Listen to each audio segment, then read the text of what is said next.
پرانے ہیں اور امام بخاری بات کے ہیں. لوگ کہتے ہیں کہ ہمیں اس بنیاد پر امام ابو حنیفہ کو فالو کرنا چاہیے, لیکن اس کے جواب پر کچھ لوگ کہتے ہیں کہ امام ابو حنیفہ کو فالو کرنا ہے نہ امام بخاری کو, بلکہ ہمیں نبی کو فالو کرنا ہے.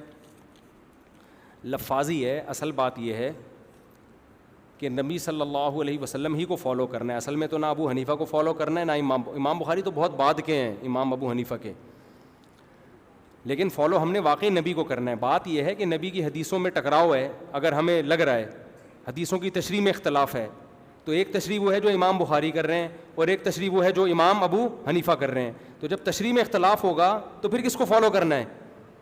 تو پھر امام ابو حنیفہ کو فالو کرنا ہے, اس لیے کہ ان کا شمار فقہا میں ہوتا ہے, ان کو امت نے مجتہدین میں مانا ہے. اس کی سب سے ایک تو نبی کا زمانہ قریب ہے, تو جس کا نبی کا زمانہ قریب ہوتا ہے وہ زیادہ اچھی طریقے سے سمجھ سکتا ہے نا. امام بخاری بھی ہمارے محسن ہیں, انہوں نے ہم تک حدیثیں پہنچائی ہیں. اچھا, بعض لوگ یہ بھی کہتے ہیں امام حنیفہ کے کیوں حدیث کی کتاب کیوں نہیں ہے؟ تو حدیث کی کتاب نہ ہونے سے یہ تھوڑی لازم آتا ہے کہ ان کو حدیثوں کا علم نہیں تھا. حضرت ابو بکر کی کوئی حدیث کی کتاب دیکھی آپ نے؟ حضرت عمر کی دیکھی کوئی حدیث کی کتاب؟ اب مجھے بتاؤ, آج اگر حضرت ابو بکر زندہ ہوتے تو ہم امام بخاری کو فالو کرتے یا حضرت ابو بکر کو؟ حضرت ابو بکر کو فالو کرتے. اب کوئی کہتا ہے نہ امام بخاری کو فالو کرو نہ ابو بکر کو, بلکہ حدیث کو فالو کرو. ہم کہتے ہیں یار حدیث کا جو مفہوم ابو بکر سمجھ سکتے ہیں نا, وہ امام بخاری نہیں, کیونکہ انہوں نے تو پوری زندگی نبی کے ساتھ گزاری ہے. تو جو نبی کے جتنا زمانے کے قریب ہوگا اس میں تفقہ اور بصیرت کا عنصر اتنا ہی زیادہ ہوگا. تو اس سے ہمارا مقصد امام بخاری کی توہین نہیں ہے. ہم کہتے ہیں کہ حضرت امام حنیفہ کی کوئی حدیث کی کتاب نہیں ہے, اس سے یہ لازم نہیں آتا کہ وہ محدث نہیں تھے. کتاب تو حضرت ابو بکر کی بھی نہیں ہے, حضرت عمر کی بھی نہیں ہے, اور ان سے حدیثیں بھی بہت کم منقول ہیں, لیکن حدیث کا علم حضرت ابو بکر کے پاس امام بخاری سے کروڑہ گنا زیادہ تھا. تو اسی طرح یاد رکھو, حدیث کا علم امام ابو حنیفہ کے پاس امام بخاری سے بہت زیادہ تھا, تھوڑا زیادہ نہیں. کیونکہ امام ابو حنیفہ نے جن سلسلوں سے حدیث حاصل کی ہے وہ ایک یا دو سلسلوں کے بعد نبی سے ڈائریکٹ پہنچ جاتا ہے وہ سلسلہ. ان کے لیے یہ فیصلہ کرنا کہ یہ حدیث صحیح ہے یا ضعیف, یہ نسبتاً آسان تھا بنسبت امام بخاری کے, کیونکہ امام ابو حنیفہ شاگرد ہیں حماد الکوفی کے, حماد الکوفی شاگرد ہیں علقمہ کے, ابراہیم نخعی کے, ابراہیم نخعی شاگرد ہیں علقمہ کے, اور علقمہ عبداللہ بن مسعود کے. یہ 3-4 سلسلوں کے بعد یہ سلسلہ نبی تک پہنچ جاتا ہے, جبکہ امام بخاری کا سلسلہ کیا ہے؟ وہ لمبا سلسلہ ہے. اسی وجہ سے امام حنیفہ کہتے ہیں میں نے علی کا علم حاصل کیا علی کے شاگردوں سے, ابن مسعود کا علم حاصل کیا ابن مسعود کے شاگردوں سے. تو انہوں نے بہت قریب سے زمانہ دیکھا ہے. اسی وجہ سے امام بخاری کے جو شاگرد ہیں نا امام ترمذی, جب وہ حدیث کی سندوں کی بحث کرتے ہیں تو سند کو صحیح یا ضعیف قرار دینے میں حوالہ دیتے ہیں امام بخاری کا, لیکن جب مسائل کی بات کرتے ہیں تو پھر امام بخاری کا تذکرہ نہیں کرتے, بلکہ ابو حنیفہ کا تذکرہ کرتے ہیں, عبداللہ بن مبارک کا تذکرہ کرتے ہیں, امام شافعی کا تذکرہ کرتے ہیں, امام احمد بن حنبل کا تذکرہ کرتے ہیں. اس لیے کہ ان امام ترمذی جو امام بخاری کے شاگرد ہیں وہ یہ جانتے تھے کہ فقہ میں قرآن و حدیث سے مسائل اخذ کرنے میں اللہ نے ابو حنیفہ, امام شافعی, عبداللہ بن مبارک اور امام احمد کو مقام زیادہ دیا ہے. امام بخاری کی بات چلے گی حدیث کی صحیح اور ضعیف ہونے میں تو بات چلے گی, لیکن فقہی مسائل میں بات کس کی چلے گی؟ فقہا کی چلے گی, محدثین کی نہیں چلے گی. سمجھ میں آ رہی ہے بات؟ تو یہ وہ لوگ ہیں جو مدعی سست گواہ چست, جو خود امام بخاری کا دعویٰ نہیں تھا, جو ان کے شاگردوں کا دعویٰ نہیں تھا, یہ لوگ وہ دعویٰ کر رہے ہیں. تو اسی وجہ سے آپ کو فقہی مذاہب میں جو فقہ کے مذاہب ہیں ان میں حنفی ملیں گے, شافعی ملیں گے, مالکی ملیں گے, حنبلی ملیں گے, لیکن آپ کو بخاری مسلک نہیں ملے گا. اس لیے کہ امت نے فقہ میں ان کو امام نہیں مانا اپنا, امت نے ان کو امام مانا ہے حدیث کی صحیح اور ضعیف ہونے میں. سمجھتے ہو بات کو کہ نہیں؟ تو امت کی گواہی معتبر ہے. مثال کے طور پر آج ایک آدمی کہتا ہے مجھ سے کہ آپ لوگ ابو حنیفہ کو فقیہ مانتے ہو کہ قرآن و سنت کے مسائل نکالنے میں وہ امام ہیں, ابو حنیفہ کو فقیہ مانتے ہو, اس کی قرآن و حدیث میں کیا دلیل ہے؟ تو ہم کیا دلیل دیں گے؟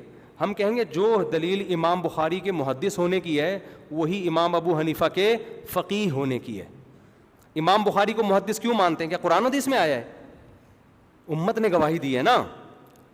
ابے کیا ہو گیا؟ امت من حیث الامہ کہتی ہے امام بخاری بہت بڑے محدث تھے, تو وہی امت من حیث الامہ کہتی ہے امام ابو حنیفہ بہت بڑے کیا تھے, فقیہ تھے. اور فقیہ محدث کے بغیر بن نہیں سکتا, یہ خوب سمجھ لو.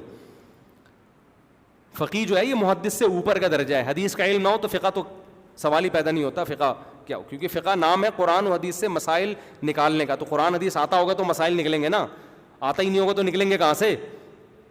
سمجھتے ہو کہ نہیں سمجھتے؟ تو اس لیے یہ لفاظی ہے آج کل. تو اس لیے فقہ میں جو امام مانا گیا ہے وہ ابو حنیفہ کو مانا گیا ہے, امام شافعی کو مانا گیا ہے, امام احمد کو مانا گیا ہے, امام مالک کو مانا گیا ہے.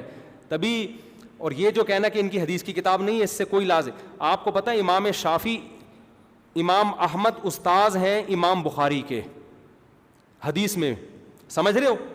اور امام احمد کے استاذ ہیں امام شافعی. امام شافعی بہت بڑے محدث تھے, لیکن بخاری مسلم میں امام شافعی سے حدیثیں بہت کم منقول ہیں. تو کیا یہ اس کی علامت ہے کہ امام شافعی کے پاس حدیث کا علم نہیں تھا؟ تو حدیث کا نقل نہ ہونا اس کی علامت نہیں ہے کہ ان کے حدیثیں سب سے زیادہ حضرت ابو ہریرہ سے منقول ہیں, لیکن پوری امت کا اتفاق ہے کہ عبداللہ بن مسعود, حضرت ابو بکر, حضرت عمر, حضرت عثمان, حضرت علی, یہ ابو ہریرہ سے بڑے عالم تھے حدیث کے. لیکن نقل کس سے ہے؟ بولو, حضرت ابو ہریرہ سے. لیکن عالم بڑا کون ہے حدیث کا؟ ابو بکر بڑے عالم, عمر, عثمان, علی, حضرت عائشہ, حضرت عبداللہ بن مسعود, یہ حدیث کے حضرت ابو ہریرہ سے بڑے عالم, حالانکہ ان سے حدیثیں کم منقول ہیں. تو نقل حدیث ایک الگ فن ہے, اور حدیث کا مفہوم یا حدیثیں جاننا یہ ایک الگ چیز ہے. تو امام بخاری حدیثیں جانتے بھی تھے, نقل بھی کی ہیں, علم حدیث کی سندوں کی بڑی زبردست بحث تھی, لیکن فقہ میں قرآن و حدیث سے مسائل مستنبط کرنے میں امت نے ان چاروں اماموں کو امام بخاری پر ترجیح دی ہے. تبھی ان چاروں اماموں کا فقہ مدون ہوا. امام بخاری کی حدیث کی کتاب مدون ہوئی, امام بخاری کی فقہ کا کوئی فقہ مدون نہیں ہوا. تبھی کسی دنیا کی کسی یونیورسٹی میں امام بخاری کا فقہ نہیں پڑھایا جاتا. یونیورسٹیوں میں فقہ حنفی پڑھایا جاتا ہے, سعودیہ کی یونیورسٹی میں بھی فقہ حنفی بھی پڑھایا جاتا ہے, فقہ مالکی بھی, فقہ حنبلی بھی, فقہ شافعی بھی. فقہ بخاری یا فقہ ترمذی یا فقہ مسلمی نہیں پڑھایا جاتا. سمجھتے ہو گے؟ لیکن نقل کس سے ہے؟ بولو, حضرت ابو ہریرہ سے. لیکن عالم بڑا کون ہے حدیث کا؟ ابو بکر بڑے عالم, عمر, عثمان, علی, حضرت عائشہ, حضرت عبداللہ بن مسعود, یہ حدیث کے حضرت ابو ہریرہ سے بڑے عالم, حالانکہ ان سے حدیثیں کم منقول ہیں.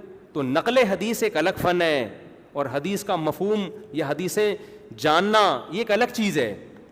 تو امام بخاری حدیثیں جانتے بھی تھے, نقل بھی کی ہیں, علم حدیث کی سندوں کی بڑی زبردست بحث تھی, لیکن فقہ میں قرآن و حدیث سے مسائل مستنبط کرنے میں امت نے ان چاروں اماموں کو امام بخاری پر ترجیح دی ہے. تبھی ان چاروں اماموں کا فقہ مدون ہوا. امام بخاری کی حدیث کی کتاب مدون ہوئی, امام بخاری کی فقہ کا کوئی فقہ مدون نہیں ہوا. تبھی کسی دنیا کی کسی یونیورسٹی میں امام بخاری کا فقہ نہیں پڑھایا جاتا. یونیورسٹیوں میں فقہ حنفی پڑھایا جاتا ہے, سعودیہ کی یونیورسٹی میں بھی فقہ حنفی بھی پڑھایا جاتا ہے, فقہ مالکی بھی, فقہ حنبلی بھی, فقہ شافعی بھی. فقہ بخاری یا فقہ ترمذی یا فقہ مسلمی نہیں پڑھایا جاتا. سمجھتے